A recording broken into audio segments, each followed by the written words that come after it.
नमस्कार दोस्तों, बाल टू बेंच एकेडमी में मैं आप सबका हार्दिक स्वागत करता हूं। दोस्तों, आज हम चर्चा करेंगे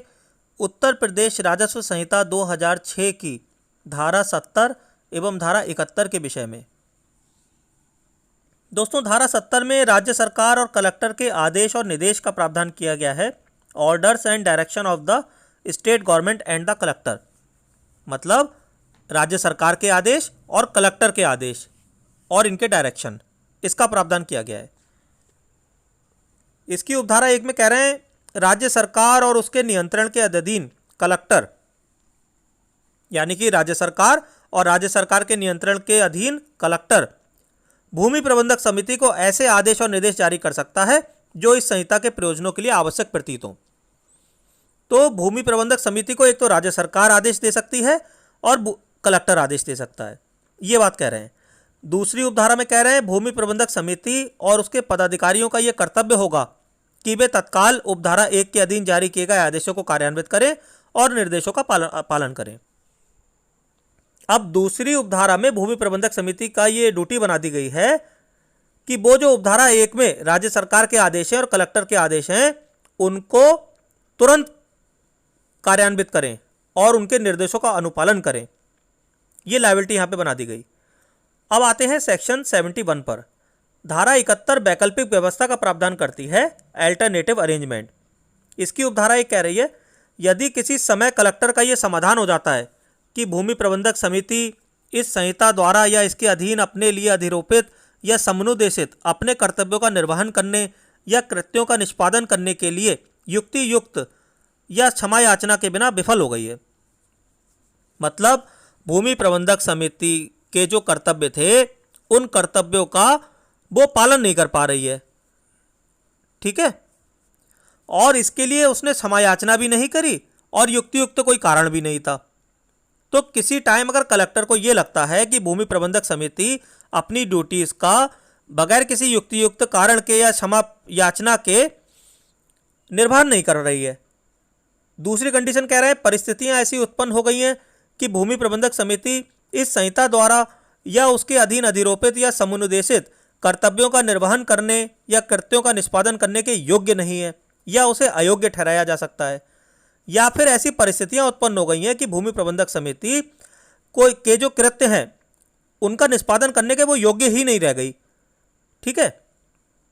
और आगे कह रहे हैं यदि ऐसा करना अन्यथा समीचीन या आवश्यक हो तो वह यह निर्देश दे सकता है कि तत्समय प्रवृत्त किसी अन्य विधि में अंतर्विष्ट किसी बात के होते हुए भी इस संहिता के अधीन ऐसे भूमि प्रबंधक समिति के कर्तव्यों, शक्तियों और कृत्यों का निर्वहन, प्रयोग और निष्पादन ऐसे किसी अधिकारी जो नायब तहसीलदार की श्रेणी से नीचे का ना हो द्वारा ऐसी अवधि के लिए और ऐसे निबंधनों के अधीन किया जाएगा जिन्हें कि विनिर्दिष्ट किया जाए। यानी कि अगर कलेक्टर को यह करना आवश्यक लगता है तो वह भूमि प्रबंधक समिति के कर्तव्यों, शक्तियों और कृत्यों का निर्वहन करने के लिए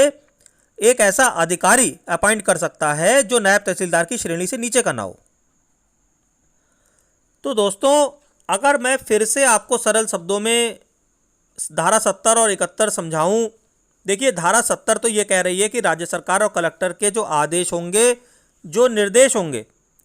उनको भूमि प्रबंधक समिति को वो दे सकेंगे। और दूसरी उपधारा में उन्होंने कह दिया कि भूमि प्रबंधक समिति का ये कर्तव्य होगा कि राज्य सरकार और कलेक्टर उन्हें जो आदेश दें उनको कार्यान्वित करें और उनके निर्देशों का अनुपालन करें। ये हो गई हमारी धारा 70। धारा 71 वैकल्पिक व्यवस्था की बात कर रही है कि भूमि प्रबंधक समिति अगर अपने कार्य ठीक से नहीं कर पा रही है, अपने कृत्यों का निष्पादन नहीं कर पा रही है, तो उसके जो ड्यूटीज हैं, जो उसके कार्य हैं, वो वैकल्पिक रूप से कौन कर सकता है, क्या वैकल्पिक व्यवस्था उसकी हो सकती है, क्या अल्टरनेटिव अरेंजमेंट हो सकता है। ये धारा 71 बता रही है कि अगर किसी समय कलेक्टर को यह लगता है कि भूमि प्रबंधक समिति बिना किसी युक्तियुक्त कारण के या क्षमा याचना के बिना अपने कर्तव्यों का निर्वहन करने में विफल हो गई है, या फिर परिस्थितियां ऐसी उत्पन्न हो गई हैं कि भूमि प्रबंधक समिति अपने कार्यों का निष्पादन करने के काबिल ही नहीं रह गई, तो कलेक्टर क्या कर सकता है, भूमि प्रबंधक समिति के कर्तव्यों, शक्तियों और कृत्यों का निर्वहन करने के लिए एक अधिकारी जो नायब तहसीलदार की श्रेणी से नीचे का ना हो उसको अपॉइंट कर सकता है। तो दोस्तों मैं आशा करता हूं कि आपको आज का विषय पूरी तरह से समझ में आ गया होगा। वैसे ये धाराएं बहुत ज़्यादा इंपॉर्टेंट नहीं है, लेकिन इस धारा में जो ये नायब तहसीलदार की श्रेणी से नीचे का ना हो, ये पॉइंट इंपॉर्टेंट है। कि अगर आपसे ये प्रश्न पूछा जाए परीक्षा में कि धारा 71 में जो वैकल्पिक व्यवस्था बताई गई है उसकी अंतर्गत कलेक्टर किस अधिकारी को अपॉइंट कर सकता है, कम से कम किस श्रेणी का हो, तो वो नायब तहसीलदार की श्रेणी से नीचे का नहीं होना चाहिए। अगर आपको मेरा प्रयास अच्छा लग रहा हो तो आप मेरे वीडियो को लाइक कीजिएगा और मेरे चैनल को सब्सक्राइब कीजिएगा। आज बस इतना ही। धन्यवाद।